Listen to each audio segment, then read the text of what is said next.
शुरू करते हैं आज के थीम एनालिसिस से। आज का सबसे पहला टॉपिक है industrial output growth slows to 4% in August. इसका बेसिक कंटेक्स्ट अगर हम इसके बारे में बात करें अबाउट दिस टॉपिक, तो industrial output in India has slowed to 4% in August, that was down from 4.3% in July. So अगर हम ओवरऑल ट्रेंड की बात करें तो बेसिकली ये जो ग्रोथ है that has been drag down by the consumer related sectors. Manufacturing, capital goods and infrastructure sectors are also slowed.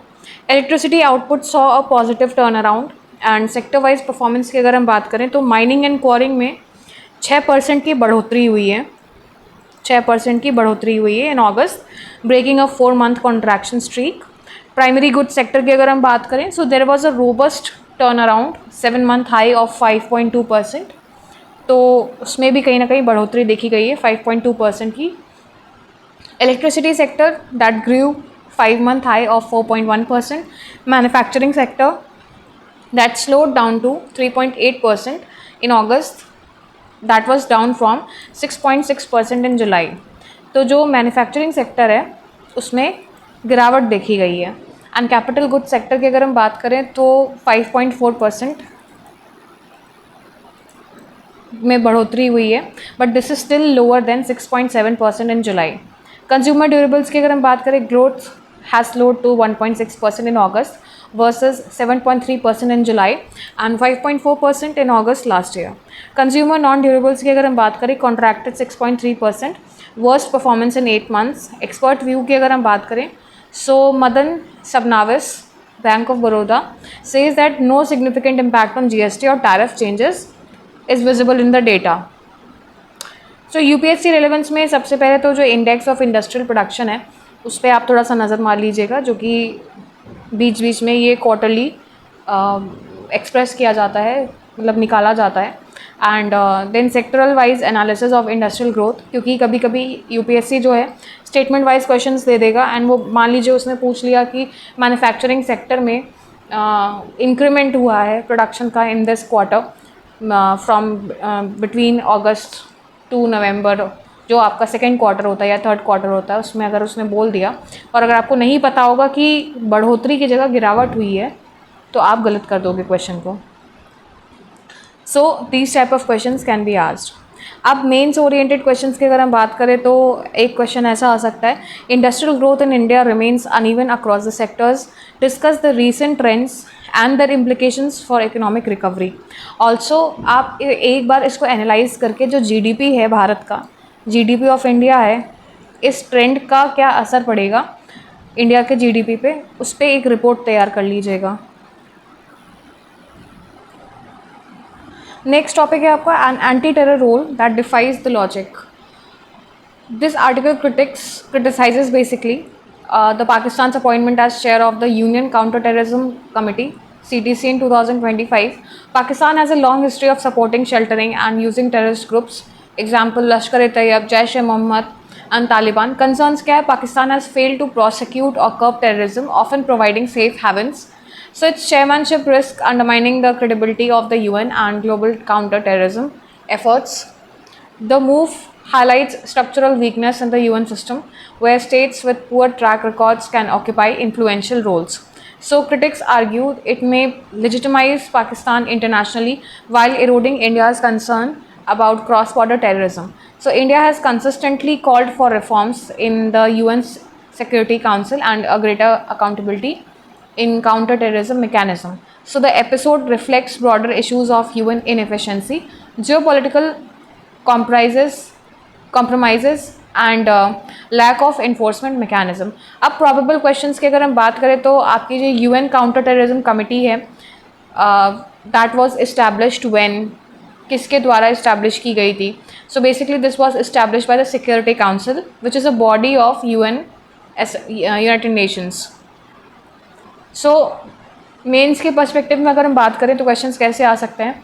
सबसे पहला क्वेश्चन ऐसे है, Pakistan chairing the UN counter terrorism committee raises questions about the credibility of multilateral institutions, critically examine. दूसरा ऐसे आ सकता है, discuss the challenges in global counter terrorism cooperation with reference to the UN's role.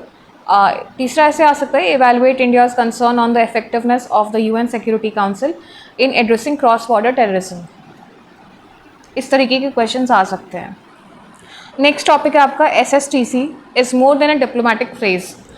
So SSTC का full form पहले तो जान लीजिए आप। इसका फुल फॉर्म है साउथ साउथ ट्रायंगुलर कोऑपरेशन।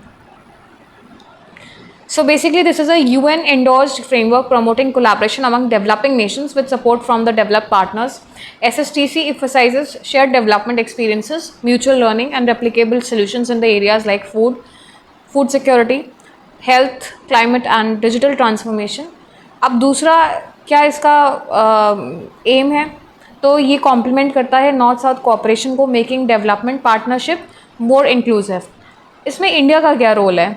सबसे पहले long tradition of supporting global south, example ITEC program, pan African network program. इसमें जो की फोकस है that would be on capacity building, resilience, sustainable development and technology transfer. India's G20 presidentship stressed the food security, resilient supply chains and digital policy infrastructure. So SSTC basically build करता है solidarity, trust and equality को, challenging the traditional donor recipients model. Partnerships will be expanded to include the private sectors also, civil society and international organizations. So basically this is with Agenda 2030. SSTC is a vital for achieving the SDGs, that is Sustainable Development Goals, reducing inequality and strengthening the multilateralism.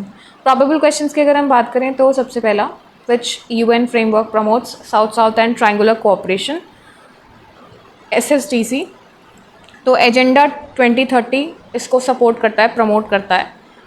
Then mains oriented questions कैसे आ सकते हैं? सबसे पहला question ऐसे आ सकता है that discuss the significance of south to south and triangular cooperation, that is SSTC in achieving the SDGs, highlight India's role.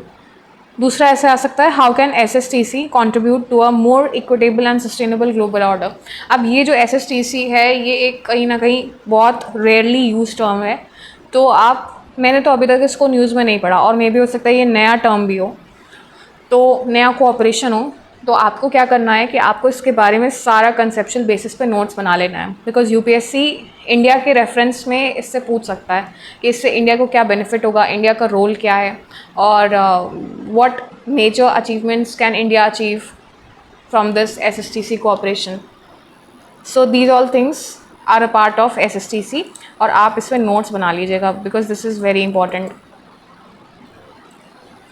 Next topic है आपका loyalty in Ladakh. Talks while keeping Wangchuk in jail will lack legitimacy. So the detention of climate activist Sonam Wangchuk under the NSA has worsened the tensions in Ladakh, while the civil groups demand statehood and sixth scheduled protection. Initially supportive of Ladakh's UT status, locals now feel alienated due to unfulfilled promises on autonomy, jobs and constitutional safeguards. Talks began in May 2023 but broke down, deepening the mistrust. Using agencies like CBI or ED against the Wangchuk and revoking his school's FCRA license are seen as political moves. Branding peaceful protest as disloyal undermines the legitimacy. So the article urges the center to adopt dialogue and sensitivity, arguing this will strengthen the national security and integration more than coercion. So basically आपको यहाँ पर अब research work करना है थोड़ा statehood पे, sixth schedule पे, और या तो स्पेशल स्टेटस हो गया, इस तरीके के जो आपके पॉलिटी में चैप्टर्स दिए हुए हैं उस पर थोड़ा सा आप वर्क कर लीजिएगा, और यूनियन टेरिटरीज़ पे ज़रूर आप नोट्स बना लीजिएगा अपने पॉलिटी के चैप्टर्स से। नेक्स्ट टॉपिक आपका more women employed in agriculture but half of them are unpaid. So women form a major share of the India's agricultural workforce, but nearly half are unpaid. So their numbers is rising from 23.6 million to 59.1 million in 8 years. और basically ये बढ़ता ही जा रहा है, और ये specifically in states like Bihar and Uttar Pradesh 80% जो वुमेन वर्कर्स हैं जो एग्रीकल्चर में है, they lack recognition as farmers and earn around 20 to 30% less than the man. So barriers क्या क्या हैं, लैंड ओनरशिप है, एक्सेस टू क्रेडिट है, टेक्नोलॉजी इन मार्केट्स है, इसके ऊपर ऑलरेडी एक आर्टिकल निकल चुका है बेसिकली। सो मैं इसको ज़्यादा डिटेल में नहीं डिस्कस कर रही हूँ, मैं आपको शॉर्ट में ही समराइज़ करके आपको बता रही हूँ। सो global trade trends and the digital innovations could open new opportunities, but without the reforms in land labor and institutional support, women risk exclusion. Recognizing the women farmers is crucial for equity and agricultural growth.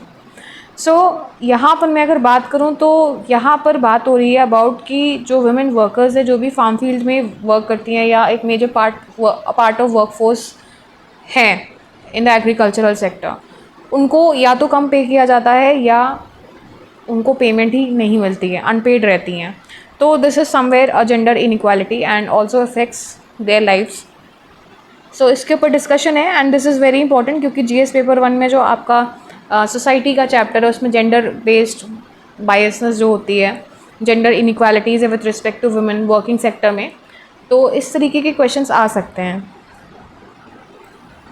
अब आप अगर यहाँ पर ये map देखोगे तो this is about the chart 2 about the proportion of women in percentage in the agriculture who receive no wages according to the periodic labor force 2023 to 24।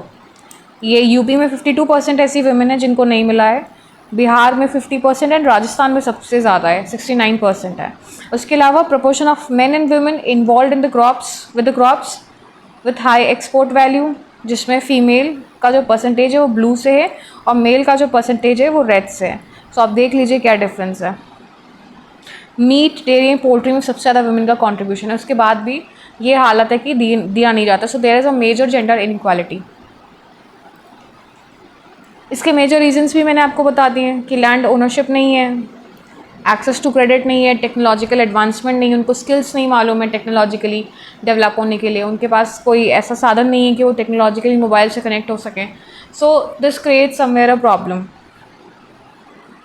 Next topic है आपका invoice raise Russia question amid the deepening India EU ties.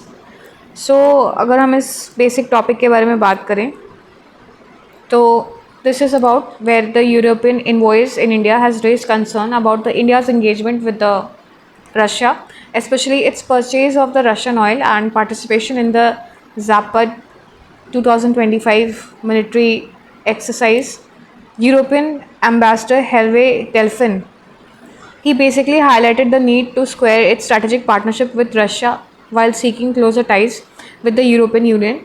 The EU and the member states in Germany, Lithuania, Estonia, Switzerland, Italy, Czech Republic view India's Russia ties as problematic due to Moscow's war in Ukraine and hostile actions including drone attacks violating European airspace. So the issue of Russian oil imports and defense cooperation remains a sticking point in India-EU relations.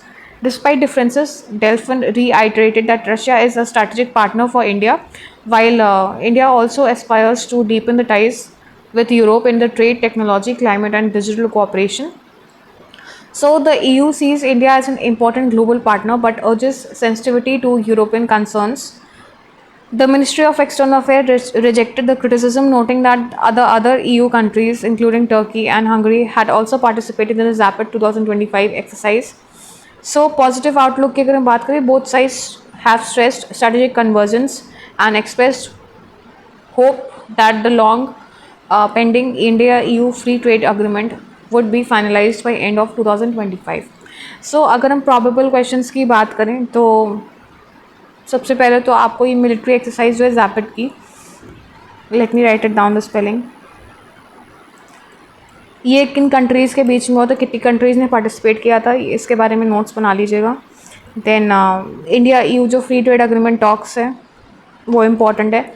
Mains के context में अगर हम बात करें तो सबसे पहला question ऐसे आ सकता है, discuss the challenges and opportunities in India EU relations in the light of India's engagement with Russia.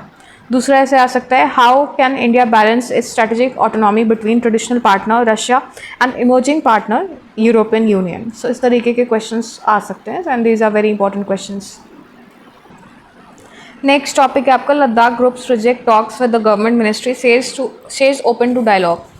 So Ladakh Leh Apex Body (LAB) and Kargil Democratic Alliance, leading the Ladakh's movement for constitutional safeguards, rejected the proposed talks with the Ministry of Home Affairs, stating discussions cannot be held at the gunpoint. They cited the government's lack of commitment, especially its refusal to hold the judicial inquiry into the police firing that killed 4 people during the Leh protest on September 24. So they also demanded the release of activist Sonam Wangchuk, detained under the NSA. The MHA reiterated its readiness for dialogue through the high-powered committee, but mistrust remains as locals decry the restrictions, detentions, and branding protesters as the anti-nationals. Next topic आपका US tariffs will have long-term effect on trade commerce ministry to PAC. So the Commerce Ministry warned that the US higher tariffs, particularly on the Indian shrimp exports, will have long-term adverse effects on India's trade competitiveness. That would be nearly around 50%. India is the world's largest shrimp exporter, and tariffs could undermine its position against the rivals like Ecuador, Vietnam, and Indonesia. Officials stress the need for diversification of export destinations, greater presence in the EU and UK, and upgrading the processing standards. The ministry also highlighted the challenges from stringent EU regulations and domestic issues such as the over-dependence on certain markets. It urged a strategy of value addition, compliance, and wider market access to protect India's seafood exports. So this is the last topic of the day. E-waste collection faces gaps as informal sector plays huge role. So India generates over 4.7 million tons of the e-waste, but mostly it is recycled and is handled by the informal sector. अब ये जो informal sector का issue है, ये काफ़ी widened issue है और इसकी वजह से काफ़ी ज़्यादा प्रॉब्लम होती है हैंडलिंग में. So this raises an issue of safety. As I said, accountability भी नहीं रहती है और इनएफिशिएंसी रहती है. So despite the government's extended producer responsibility, that is the EPR framework. EPR framework के बारे में आप ज़रूर ध्यान दीजिएगा. EPR फ्रेमवर्क, इसके बारे में नोट्स बना लीजिएगा. Challenges like paper trading, lack of material traceability, and poor formal sector capacity persist. Informal units focus on repairing or harvesting the valuable metals like copper, cobalt, lithium, rare earths, but without the safeguards, so causing environmental and regulatory gaps. Experts stress the need for stronger inventory systems, accountability, and incentives to integrate informal workers. So proper recycling is critical for resource security, circular economy, and reducing the dependence on imports, key for India's sustainable growth. So EPR पे focus करिएगा और ये informal sector से related जो भी ई waste collection है इस पर बहुत ज़्यादा क्वेश्चंस आते हैं. मेंस ओरिएंटेड क्वेश्चंस तो बहुत ज़्यादा आते हैं. इनडायरेक्टली आपसे पूछ लेगा कि किस तरीके से आप इसको हैंडल करेंगे, किस तरीके से पॉलिसी फ्रेमवर्क को इम्प्लीमेंट करेंगे, suggest the measures to deal with such situations. तो इस तरीके के क्वेश्चंस, इन्वायरमेंट रिलेटेड क्वेश्चंस बहुत आते हैं. So this is a very important topic. That's all for the day. Here I end my analysis. Thank you and have a nice day. I request you to like, subscribe and share my channel.